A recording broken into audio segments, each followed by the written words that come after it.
اگلا جو محاورہ ہے زمین میں گڑ جانا، اس کا مطلب ہوتا ہے بہت زیادہ شرمندہ ہونا۔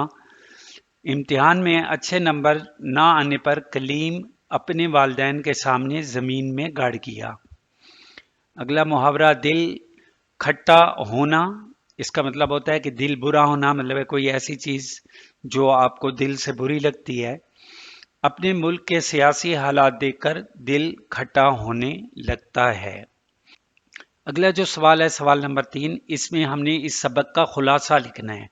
تو اس میں آپ یہ لکھیں گے کہ سلیم کے جو والد صاحب تھے نسو، انہوں نے سلیم کو بلایا کیونکہ سلیم کو وہ دیکھ رہے تھے کہ وہ آج کل کھیلنے کودنے بھی نہیں جا رہا، اور اس کے علاوہ اپنے بھائی کے ساتھ بھی مل کر نہیں جاتا اور ہمیشہ اکیلا رہتا ہے۔ تو انہوں نے اس کو بلایا تاکہ وہ اس کو سمجھائیں یا اس سے پتہ کر سکیں کہ اس کی کیا وجہ ہے۔ تو جب انہوں نے سلیم کو بلایا تو سلیم نے ان کو بتایا کہ وہ اس لیے اس کو کھیل کود یا دوسری چیزیں اچھی نہیں لگتی کہ اس میں وقت برباد ہوتا ہے، اور یہ بات اس کو اس طرح سے پتہ چلی کہ ان کے جو ہمسایوں رہتے ہیں ان میں جو 4 لڑکے ہیں، ان کو اس نے دیکھا کہ وہ چاروں ہمیشہ بڑے آرام اور سکون سے آ جا رہے ہوتے ہیں، کسی کو چھیڑتے نہیں ہیں، اور اس کے علاوہ کوئی اگر بڑا مل جائے چاہے وہ جاننے والا بھی نہ ہو تو اس کو بھی سلام کرتے ہیں، اور جب چھٹی کا ٹائم ہو تو اپنا کھیلنے کودنے کی بجائے وہ مسجد میں جا کر نماز پڑھتے ہیں۔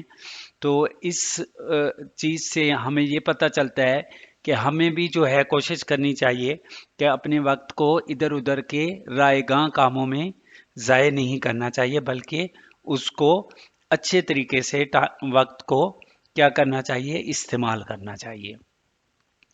جو ہمارے پاس سوال نمبر 4 ہے، مدرجہ ذیل الفاظ کی جمع لکھیں۔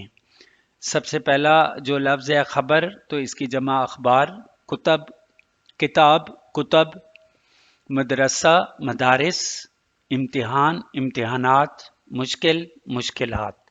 تو یہ آپ کے پاس جو ہیں الفاظ جمع ہو جائیں گے۔ اس کے بعد اگلا جو سوال ہے، مدرجہ ذیل الفاظ کا تلفظ اعراب کی مدد سے واضح کریں۔ تو اس میں ہم نے صورت، سب سے پہلے ہمارے پاس لفظ ہے تو صورت میں صاد پر پیش آئے گی، واو جو ہے جزم آئے گی، رے پر زبر آئے گی، اور تے پر جزم آ جائے گی۔ اس کے بعد تعجب، تعجب میں تے پر زبر، اس کے بعد عین پر بھی زبر، اور تعجب جیم کا اگر آپ دیکھیں تو شد بھی آئے گی اور زبر بھی آئے گی، بے پر جزم آ جائے گی۔ مسجد، تو میم پر زبر، سین پر جزم، جیم پر زیر آئے گی اور دال پر بھی جزم آ جائے گی۔ عمر دراز، عین پر پیش آئے گی، میم جو ہے جزم آ جائے گی، اور رے پر زیر آئے گی، دال پر زبر آئے گی، رے پر بھی زبر آ جائے گی، اور زے پر جزم آ جائے گی۔ اس کے بعد بصر و چشم، بے پر زبر، سین پر شد اور زبر، اس کے بعد رے پر آپ کے پاس پیش آ جائے گی، چے جو ہے اس پر زبر، شین پر آپ کے پاس شد اور زبر آ جائے گی، اور میم پر جزم آ جائے گی۔ سوال نمبر 6 جو ہے ہمارے پاس، اس میں ہم نے اس سبق کے حوالے سے یہ بتانا ہے کہ کئی بار سے اس محلے جھوٹی شکایت بھی تو نہیں کی۔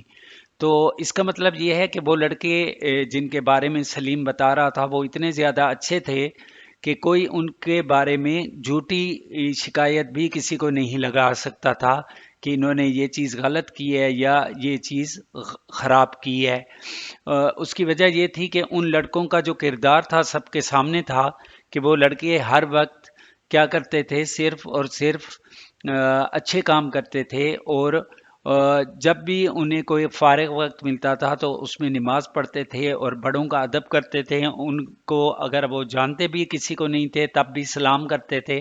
تو اسی لیے کوئی ان پر یہ بھی الزام نہیں لگا سکتا تھا کہ انہوں نے کوئی برا کام کیا ہے یا غلط کام کیا ہے۔ اس کے بعد جو ہمارے پاس سوال نمبر 7 ہے، سوال نمبر 7 کے اندر ہم نے متن کو مد نظر رکھتے ہوئے خالی جگہوں کو پر کرنا ہے. تو اس میں الف جو ہے، سلیم کی عمر اس وقت کچھ کم ڈیش کی تھی. تو ڈیش میں کیا چیز آئے گی آپ کے پاس؟ 10 برس. بے میں اوپر ڈیش لینے گئی تھی. تو یہاں پر اس کی والدہ نے اسے بتایا تھا میں اوپر لوٹا لینے گئی تھی. اس کے بعد جیم، سورج سے ڈیش تو نہیں معلوم ہوتا تھا. تو اس میں آپ کے پاس ڈیش میں کیا آئے گا؟ کچھ غصہ. سورج سے کچھ غصہ تو نہیں معلوم ہوتا تھا. سلیم ڈرتا ڈرتا ڈیش گیا اور ڈیش کر کے الگ جا کھڑا ہوا. تو پہلی ڈیش میں اوپر آ جائے گا، سلیم ڈرتا ڈرتا اوپر گیا، اور اگلی ڈیش میں سلام کر کے الگ جا کھڑا ہوا. ہاں، اگلے مہینے ڈیش ہونے والا ہے. تو اس میں ڈیش میں امتحان آ جائے گا ہمارے پاس. واو، شاید مجھ کو عمر بھر بھی ڈیش کھیلنی نہ آئے گی. تو یہ سلیم نے اپنے والد صاحب کو بتایا تھا. یہ اس نے بات کی تھی کس چیز کی؟ شطرنج کی. تو یہاں پر شطرنج آ جائے گا. زے، بڑے بھائی جان کے پاس ہر وقت ڈیش ہوا کرتا ہے. تو یہاں پر بڑے بھائی کے پاس ہر وقت گنجفا اور شطرنج ہوا کرتا ہے، مطلب ہے یہ دونوں کھیل وہ ہر وقت کھیلتے رہتے ہیں. اس کے بعد سوال نمبر 8 ہے، متن کو مد نظر رکھ کر درست جواب کی نشاندہی کرنی ہے ہم نے اس میں.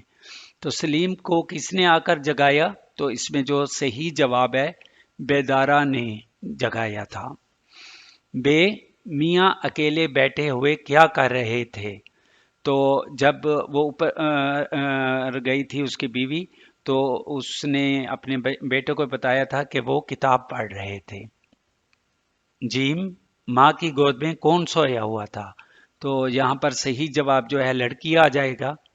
لڑکی جو ہے سو رہی تھی اس وقت. دال، سلیم ڈرتا ڈرتا کہاں گیا؟ تو یہاں پر صحیح جواب جو ہے اوپر، کیونکہ اوپر اس کے والد صاحب نے انہیں بلایا ہوا تھا. ہاں، اکثر کون گھبرایا کرتا ہے؟ تو اس کا جواب کیا ہوگا آپ کے پاس؟ جو مبتدی ہوتا ہے، یہ اس کے والد صاحب نے اسے بتایا تھا کہ ابتدا میں آپ کوئی بھی کام کرتے ہو تو وہ شخص گھبرایا کرتا ہے. واؤ، کھیل کے پیچھے کون دیوانہ بنا رہتا تھا؟ تو یہ جو سلیم کا بھائی تھا اس کے بارے میں بات ہوئی ہے. تو وہ منجھلا لڑکا جو ہے اس میں صحیح جواب ہوگا آپ